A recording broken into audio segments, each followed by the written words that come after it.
El segundo apartado trata sobre el agua como disolvente y cuáles son las características que tiene que tener el agua para que la limpieza sea la adecuada.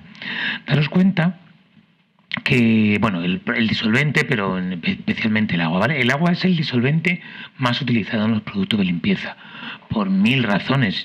La principal es que es la que tenemos más a mano, y la que es más barata, y la que sale por los grifos, con lo cual, bueno, pues, aunque hubiera otros productos mejores, desde luego la relación calidad-precio-disponibilidad es inmejorable en el caso del agua. Entonces, entre las características del agua, hay algunas que le hacen bueno para la limpieza, pero hay otras que le perjudican, que dificultan la acción limpiadora del agua. Entonces, vamos a ir viendo cuáles son algunas de estas características y cómo aprovechamos las buenas y cómo intentamos corregir las malas. Entonces, el agua es muy estable, químicamente muy estable. Eso quiere decir que no se altera con las condiciones de lavado. Cuando yo mezclo el agua con detergentes, el agua no se modifica químicamente. Hay otros productos que podrían ser mejores, pero se alterarían, reaccionarían químicamente con los detergentes y no nos valdría, ¿vale? El agua es un producto muy estable.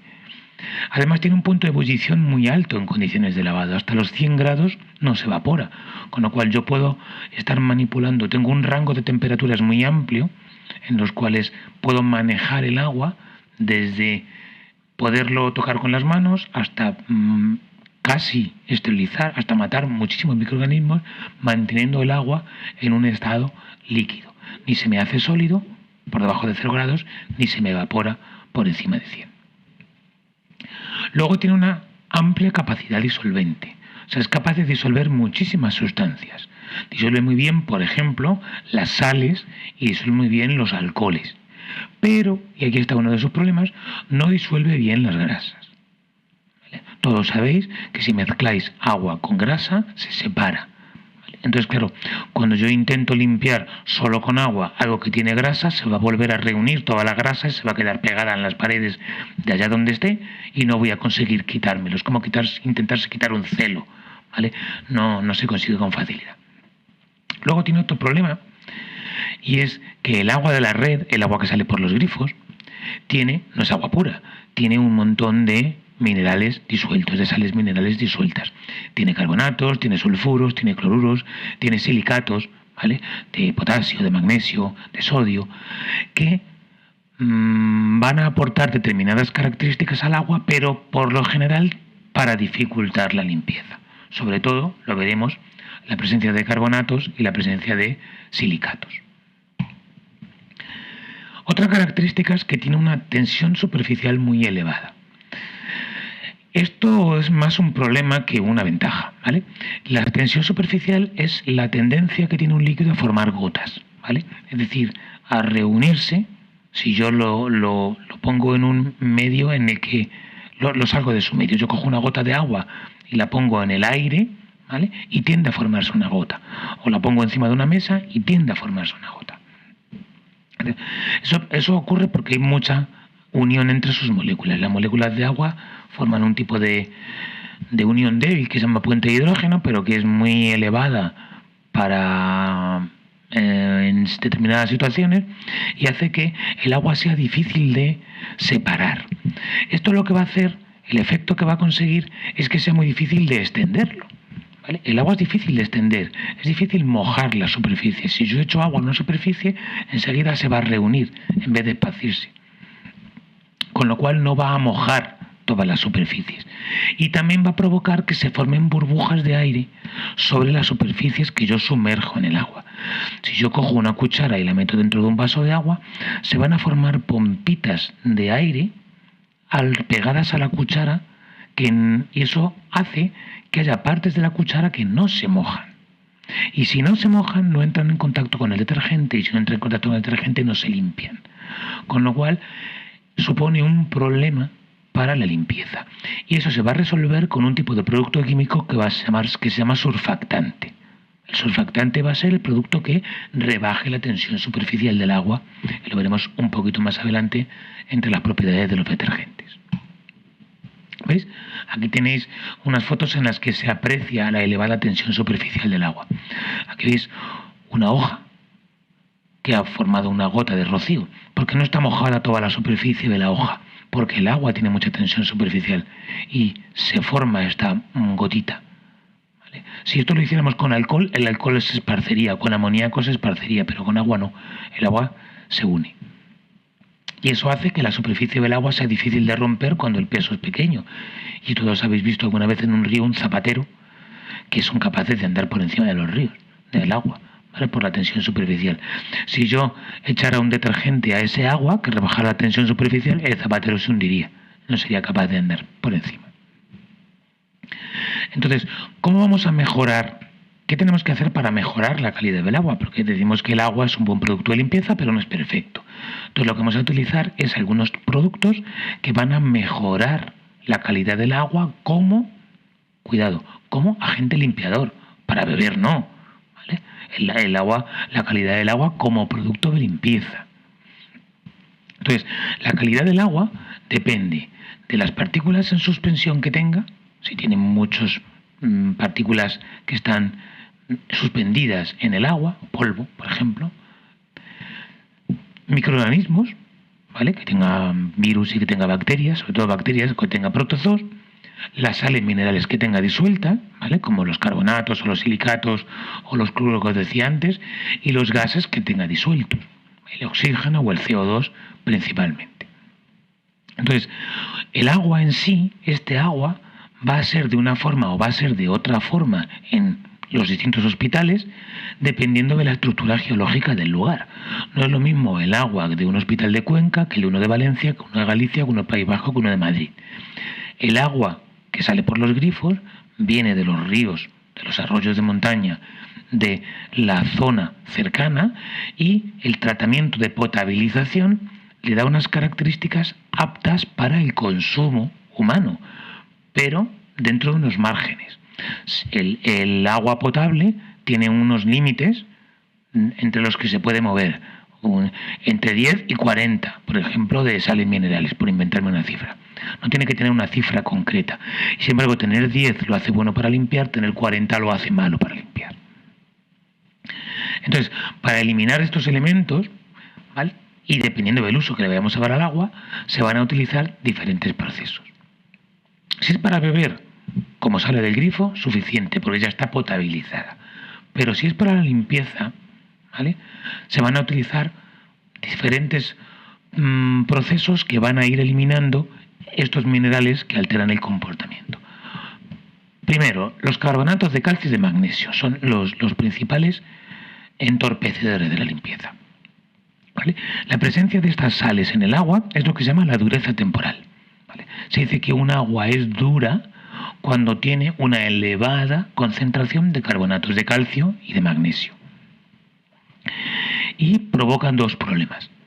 Uno, dificulta la formación de espuma con el jabón, dificulta la acción sulfactante del jabón. Y otra, se deposita en las superficies formando una costra. Si habéis visto los anuncios esos de Calgonit, que anuncian por la tele o salían por la tele, se ve siempre la resistencia de las lavadoras con una costra de cal. Bueno, pues eso en Madrid no ocurre porque el agua es muy blanda, pero en otras zonas de España, como por ejemplo en Cuenca, el agua tiene una dureza muy alta y eso ocurre con mucha frecuencia, sobre todo cuando se calienta el agua y se produce cierto grado de evaporación. Luego, algunas sales, como los carbonatos, el sulfuro, los cloruros, descienden el pH hasta llegar a valores ácidos. Y esto va a producir corrosión de los metales, principalmente en los filos de los instrumentos cortantes y en las articulaciones de los instrumentos articulados, como pueden ser unas tijeras, que va a sufrir los dos problemas. Por una parte por el filo y por otra parte por la articulación, va a estropearse el metal. Los silicatos son otro tipo de sal que se depositan sobre los objetos produciendo opacidad, le matan la transparencia. Esto en unas tijeras daría un poco igual, pero en una lente no da igual. ¿Vale? O en una copa de nuestras casas, pero bueno, en ese caso nos daría un poco lo mismo. Entonces, resulta obvio que es preferible utilizar aguas blandas, con poca concentración de carbonatos de calcio y magnesio, neutras, es decir, con un pH lo más próximo a 7 posible y con pocos silicatos. Entonces, si el agua de la red el agua que viene por los grifos no cumple estas condiciones, va a tener que ser sometida a un tipo de tratamiento en el propio hospital o en la propia clínica del tipo que sea. Vamos a ver 4 tipos, así un poquito por encima: filtrado, destilación, descalcificación y desionización y ósmosis inversa. El filtrado es colarlo, ¿vale? Simplemente es un sistema para eliminar las partículas. Si un agua viene con mucha partícula en suspensión, ¿vale?, pues se elimina mediante filtros, tamices de diferente tamaño, de poro. A menor diámetro de poro, más capacidad de filtrado, pero más lento pasa el agua, ¿vale? La destilación consiste en evaporar el agua y condensar después el vapor. Cuando yo tengo agua mezclado con sales, si yo caliento el agua hasta que se evapora, el vapor de agua no arrastra las partículas que estuvieran en el agua. Entonces, el vapor de agua se separa del resto y yo enfrío luego ese vapor de agua y lo recojo. Y ese agua está destilada, esa agua es pura. Va a tener ninguna o muy pocas sales. Se puede destilar 2 veces y de esa manera la dejamos con prácticamente 0 sales. Otro sistema es la descalcificación por intercambio catiónico, ¿vale? Daros cuenta, el problema principal del agua son los carbonatos de calcio y de magnesio. Entonces, sin entrar en química, lo que se hace es que se hace pasar el agua dura, es decir, el agua que tiene muchos carbonatos de calcio y magnesio, por una columna de una resina, por un material, que lo que hace es que retiene los calcios y los magnesios y los sustituye por sodios. ¿Vale? ¿Qué ocurre? Que hemos cambiado el carbonato de calcio y magnesio por el carbonato de sodio, y el carbonato de sodio es una sal muy soluble en agua que no influye en la capacidad del detergente para producir espuma y para limpiar. Entonces he pasado de un agua dura a un agua blanda, simplemente pasándolo por una especie de filtro. No es un filtro, pero simplemente pasándolo por una especie de resina, por una sustancia. La desionización es parecido, lo único que se intercambian los sales minerales, intercambian los cationes de calcio y magnesio por iones hidroxilo y iones hidronio, de manera que se forma agua. Entonces, lo que estoy haciendo es eliminar por completo los minerales y haciendo agua pura. Y la ósmosis inversa es aplicar una presión mecánica a una disolución de agua que tiene impurezas, haciéndola pasar por una membrana semipermeable. Es decir, yo hago pasar al agua a través de una membrana semipermeable de forma que se quedan atrapadas en la membrana las sales minerales. No es filtrar, un filtro no es capaz de retener sales minerales, pero no os voy a explicar con detalle lo que es la ósmosis porque es un concepto un poco complicado. Si lo veis en clase de TBE, cuando habléis de la célula, pues entonces, si queréis un día se lo preguntéis a Rosa o a Luis que os lo explique. Estos son sistemas de ósmosis inversa con filtros de pretratamiento, ¿vale? Estos de aquí abajo son unos filtros que lo que hacen es que limpian de partículas y eliminan determinados residuos. El agua va pasando por aquí y una vez que ya lo tenemos muy filtrada, se pasa por estas otras columnas grandes donde se somete a la ósmosis inversa y por el otro lado sale agua pura, pero pura, pura, pura, ¿vale? Esto es para una gran instalación y esto es para una pequeña instalación. Esto se pone en un armario de tamaño minibar, ¿vale? Esto es como una puerta de un armarito debajo del grifo. Entonces el agua pasa por aquí, pasa por todos estos filtros y por todos estos sistemas y sale el agua perfectamente limpio, o sea, perfectamente limpio no, perfectamente desionizado, descalcificado, de todo para que la limpieza sea perfecta.